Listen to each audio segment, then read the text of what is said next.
kilometro na lang, 1 kilometro doon.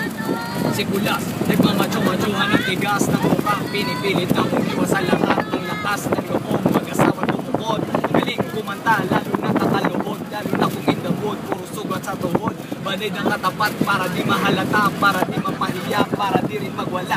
Si Mrs. pag narinig ang mga chismis, tsak patay si Kulas pagdating ng paglilitis. Kasi naman di makatiis si Kulas. Sa tuwing dadaan ng mga pogi sa labas ay manas. Mahilig siya mag-curl ng eyelash. Oh my gosh, pagkagal, kilay niya nakataas. Pero kung masaya, nagbabayad siya ng cash. Pagkatapos niyang i-cash, magnanakaw ng lakas si Kulas. Mahilig talaga sa matigas. At pag nalambot, para siyang binamanas. Alas ng papa ni Kulas ay ahas. Nakikikagat sa pulang mansanas. Ang malas si Kulas nang hindi ay madulas. Kay Mrs. Lalasing katotohan ay lumabas. Pati si Papa ay gusto na rin kumalas. Sumama sa iba at iniwanan si Kulas at lumayas.